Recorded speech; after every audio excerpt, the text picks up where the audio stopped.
अस्सलाम वालेकुम। मैं हूं नूरुल आरफीन सिद्दीकी और आप देख रहे हैं आरफीन नामा। आज एक बहुत ख़ास दिन है। आज एक बहुत ख़ास दिन है। आज के दिन, आज से 23 साल पहले 18 सितंबर 1998 1998 को मेरे सर से मेरे वाले साहब नूरुज़्ज़मा सिद्दीकी मरहूम मग़फ़ूर का साया उठ गया। आज मेरे वालिद साहब की बरसी है।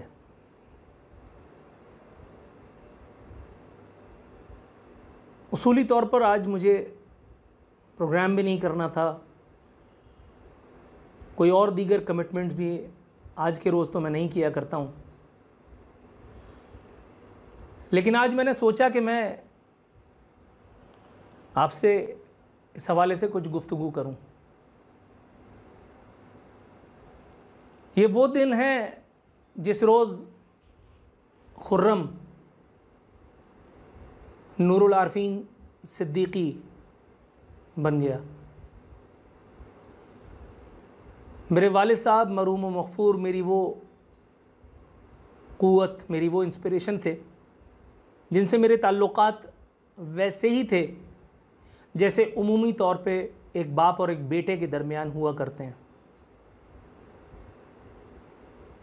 मेरे वालिद साहब, मैं फ़ख्र से अपने प्रोग्राम्स में, अपने सेशंस में बताया करता हूँ, सुम्मा अल्हम्दुलिल्लाह, I am very proud to share कि मेरे वालिद साहब एक क्लर्क, एक सरकारी क्लर्क के तौर पर रिटायर हुए और उसके बाद कुछ अरसे के बाद कैंसर के मोहलिक मर्ज़ में मुब्तला होकर के उनका इंतकाल हुआ। मेरे वालिद साहब 30 जून 1955 को जब पाकिस्तान आए तो ज़िंदगी बहुत कड़ी थी उन पर। मैंने आज तक मेहनत के जितने तरीक़े अपने वालिद की ज़ुबानी, अपनी वालदा की ज़ुबानी, उनकी अमली ज़िंदगी को मुताला करके सीखा है, इतनी सीख तो किसी किताब से भी मुझे नहीं मिली। मैंने अपने वालिद साहब को सेहत के हवाले से हमेशा स्ट्रगल करते पाया। मैं बहुत छोटा था तब से मुख्तलिफ़ अमराज़ मेरे वालिद साहब को घेरे रखे हुए थे। मुझे आज भी याद है उसे एक छोटे से बच्चे का बदहवास होकर के मदद के लिए इधर से उधर भागना, जहाँ एक शादी की तकरीब में उसका बाप पानी पीते हुए जिसे ठसका लगा और वो खांस खांस के अधमुआ हो गया। मुझे अपना चीखना, अब्बू का वो चेहरा, मदद के लिए अम्मी को या किसी और को बुलाना, वो सब, वो भाग दौड़ सब याद है।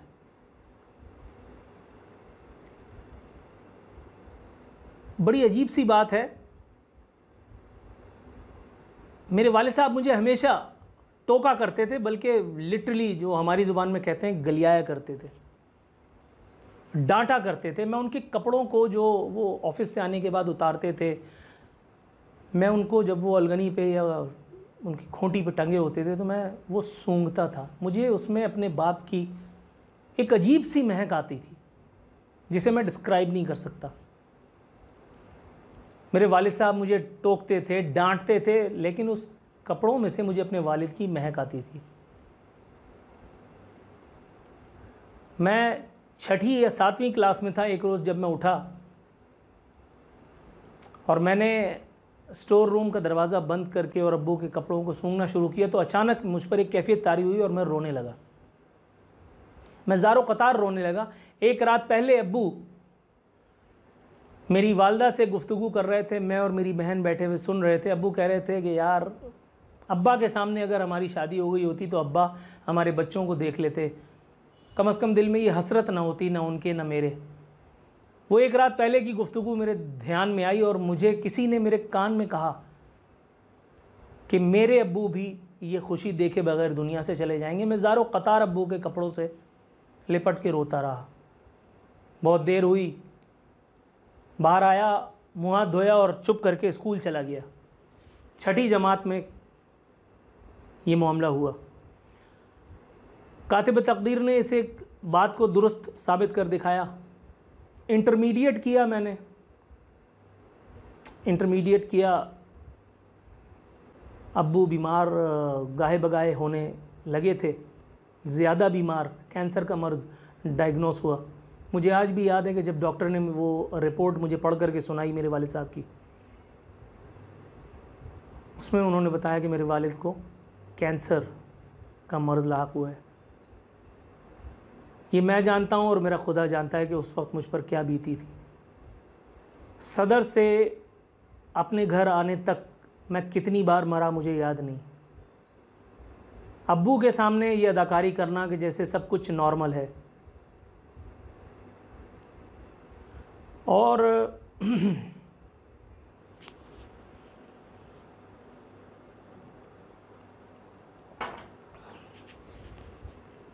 अपनी माँ और बहन को सहारा देना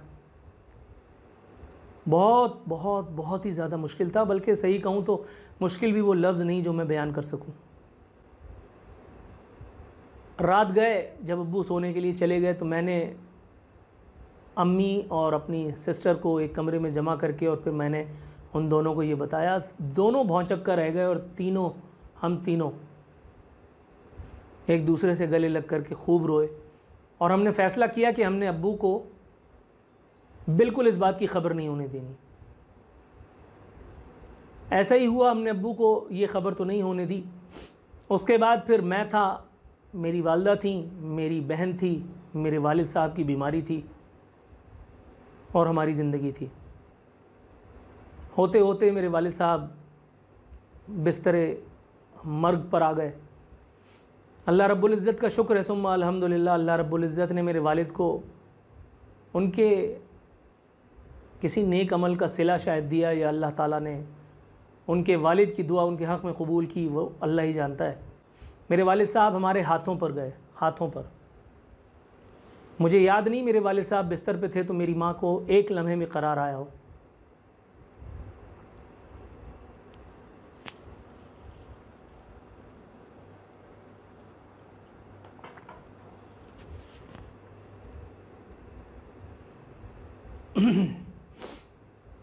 मुझे याद नहीं कि मेरी बहन और मेरी अपनी ज़ात की हद तक अल्हम्दुलिल्लाह सुम्मा अल्हम्दुलिल्लाह कभी अब्बू ने आवाज़ दी हो और हम में से कोई ना उनके सराहने मौजूद हो।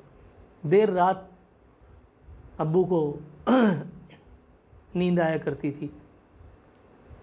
कैंसर का मर्ज़ अपने आप में एक इतनी बड़ी तकलीफ़ है कि जिसका अंदाज़ा सिर्फ उसको होता है कि जिसके अपनी फैमिली में किसी एक के साथ ये हो चुका हो। रोज़ एक नई मौत उसके साथ वाले मरते हैं जो बीमार होता है। मुख्तसर सी फैमिली, इतनी बड़ी एक इम्तिहान की घड़ी, मैं, मेरी माँ और मेरी छोटी बहन। तकरीबन 1.25 साल का या कोई 1.5 साल का अरसा था कि जो मुस्तकिल मुख्तलिफ़ अस्पतालों में कराची के भागते गुज़रा। वो वक्त भी आया कि जब अब्बू को अस्पताल लेकर के गया, अब्बू वॉशरूम का दरवाज़ा खोल के बाहर आ रहे हैं और बेहोश होकर गिर गए। मैंने अब्बू को उठा के स्ट्रेचर पे डाला। डॉक्टर से मैंने मदद की भीख मांगी और उस डॉक्टर ने अंग्रेज़ी लहजे में मुझे घड़ी देख करके कहा, sorry my time is over. 1000 मौतें मरा। अब्बू के सराहने खड़े रह करके उन्हें खाना खिलाया करता था, उन्हें पानी पिलाया करता था अस्पतालों में। अपने हाथों पर ले करके मैं अपने बाप को हर अस्पताल घुमा हूँ कराची के तकरीबन। अपने बाप का सब कुछ, रफ़ा हाजत से लेकर के सारे काम सब कुछ मैंने किए, अल्लाह का शुक्र है, सुम्मा अल्हम्दुलिल्लाह। मेरी माँ, मेरी बहन ने किसी किस्म की कोई खिदमत में कोई कभी कमी, अल्लाह का शुक्र है, नहीं की। बहुत सीखने को मिला अब्बू की बीमारी में, अगर सच बताऊं तो बहुत ज़्यादा। चुपचाप लेटे रहते थे, आसमान को देखते रहते थे या छत को, और कभी कभी कोई ऐसी बात कह दिया करते थे कि मैं दहल जाया करता था। अब्बू की बीमारी में ख़ास तौर पे आखिरी 7 महीनों में मैंने रोने का टाइम रखा हुआ था रात को अब्बू के सोने के बाद। दिन भर में अपने आंसुओं पर काबू पाना मुश्किल, शायद वो लफ्ज़ ही नहीं कि जो उस मुश्किल को बयान कर सके जो मुझ पर बीतती थी। लेकिन बहरहाल अल्लाह ताला ने वो हौसला दिया कि जो मैंने अपने आंसुओं को रोक लिया था कितनी बार सजदों में जाकर रोया। एक मरतबा मुझे अच्छी तरह याद है, अब्बू के सरहाने दोपहर में लेटे लेटे किसी वक्त मुझे नींद आ गई। अब्बू की सांस उखड़ी। उनकी आवाज़ सुन करके जब मैं हड़बड़ा करके उठा हूँ, क्योंकि मैं भी रात दिन अब्बू के साथ ही अस्पताल में हुआ करता था, मैं दौड़ा हूँ नंगे पैर, डॉक्टर्स को बुला के लाया हूँ। उस अस्पताल के मालिक, वहाँ के सबसे बड़े डॉक्टर, प्रोफेसर, बहुत बड़ा नाम, वो अब्बू को आकर के उन्होंने और वो देखना शुरू किया। डॉक्टर्स की टीम ने अब्बू को घेर लिया और मैं वहीं चीख रहा था, रो रहा था। उन्होंने मुझे कमरे से बाहर निकाल के दरवाज़ा बंद कर दिया और मैं बाहर सजदे में गिर के, और मैं सिर्फ रो रो के अल्लाह ताला से यही कह रहा था कि या अल्लाह मेरे बाप की ज़िंदगी मुझे लौटा दे, बीमार सही मगर मुझे मेरा बाप लौटा दे।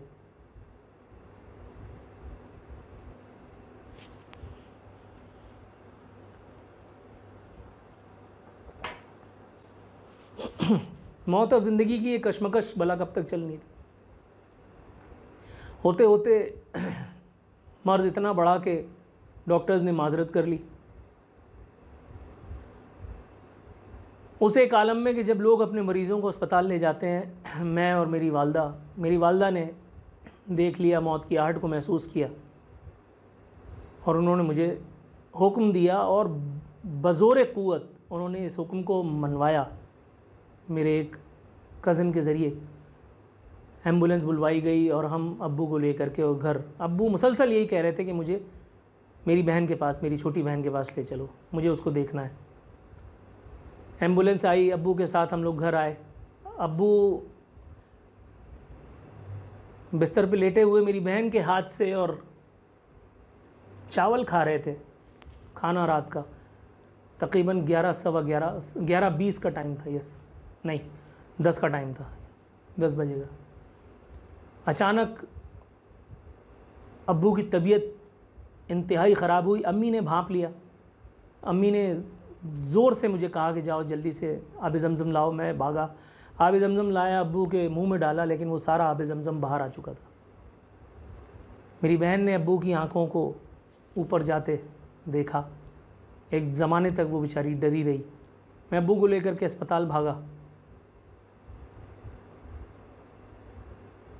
डॉक्टर का वो जुमला आज भी मुझसे भूलता नहीं है। डॉक्टर ने कहा सॉरी ही इज़ नो मोर। मुझे ऐसा लगा जैसे मैं अब गिरा, और इससे पहले कि मैं गिरता मेरे कानों में मेरी माँ की आवाज़ आई, हाय मैं मर गई।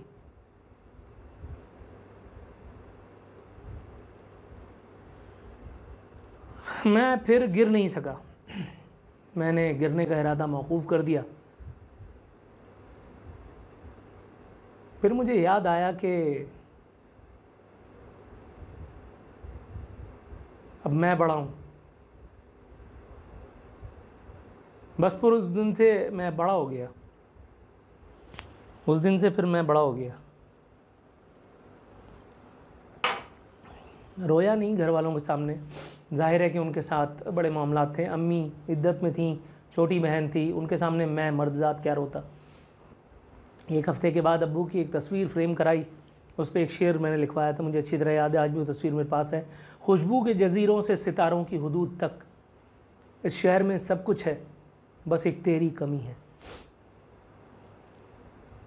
जाते जाते अब्बू ने मुझे, मेरी माँ को, मेरी बहन को अस्पताल में, अम्मी बताती हैं, हाथ उठा करके पता नहीं क्या देख रहे थे ऊपर, और उन्होंने जो दुआएं दी, अल्लाह का शुक्र है उन दुआओं का समर मैं आज यहाँ तक पहुँच पाया।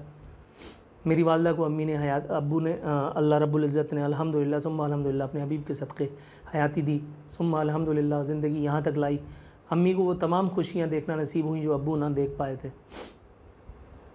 ज़िंदगी भर मेरे वालिद ने मुशक्क़त की, ज़िंदगी भर कभी आटा तोला, कभी रंग किया, कभी बस कंडक्टरी का काम किया, मगर हराम और हरामज़दगी से अल्लाह रब्बुल इज़्ज़त ने उनको भी बचाया, और उन्होंने मुझे बचाने की पूरी कोशिश भी की और तलक़ीन भी की। मैं एक बात अपने बाप की कभी नहीं भूला, उन्होंने कहा बेटा इज़्ज़त उम्र देख करके कभी मत करना, ओहदा देख करके कभी मत करना, ये इंसान के अमल होते हैं जिसे देख करके उसकी इज़्ज़त की जाती है। बहुत से सबक ज़िंदगी ने अब्बू की बीमारी में दिए। आज जब अब्बू की कब्र पर जाऊंगा, बहुत सी बातें हैं जो उनसे करनी है। उन्हें बताता हूँ बहुत सी बातें, बहुत सी उनसे छुपाता भी हूँ, जैसे कि शायद उन्हें पता ही ना हो।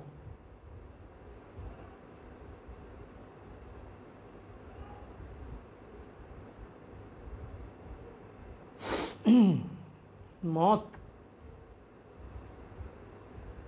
एक फ़र्द की नहीं, एक कुंबे की, एक घराने की, एक फैमिली की हुआ करती है। अल्लाह रब्बुल इज़्ज़त मेरे वालिद को गरीक़ रहमत करे, उन्हें जन्नतुल फ़िरदौस में आला से आला मुक़ाम अता फ़रमाए। परवरदिगार मेरे वालिद की बख्शिश का ज़रिया मुझे और मेरी औलादों को भी बनाए परवरदिगार आलम। अल्लाह ताला मेरी वालदा का साया सात अक़ल सलीम के तंदुरुस्ती अज़ा के मेरे सर पर मज़ीद काफ़ी अरसा दराज रखे। अल्लाह ताला मुझे मेरी माँ को हर वो खुशी देना नसीब करे जो मैं अपने बाप को नहीं दे सका। बहुत बड़ी हार, जो मेरी सबसे बड़ी हार है उस वक्त तक की। डॉक्टर ने एक दिन अब्बू को देख करके कहा, उनके ड्रेस को हाथ लगा करके, मोटा कपड़ा पहने हुए थे शदीद गर्मी में, उन्होंने मुझे डांटा कि तुम्हारे पास इतना नहीं कि तुम अपने बाप के लिए एक कुर्ता दे दो। मैं उस वक्त अपने हाथ पैर का ही नहीं था। ज़िंदगी में मेरी इससे बड़ी हार नहीं हुई, लेकिन अल्लाह का शुक्र है सुम्मा अल्हम्दुलिल्लाह, जाते जाते अल्लाह रब्बुल इज़्ज़त ने अब्बू की खिदमत का वो मौका दिया जिसके सहारे ज़िंदगी यहाँ तक लाई है। अल्लाह पाक तमाम वो लोग जो इस दुनिया से चले गए उनकी मग़फ़िरत फरमाए। मेरे वालिद साहब को भी अपनी दुआओं में याद रखिएगा अगर हो सके तो। फ़ी अमान अल्लाह।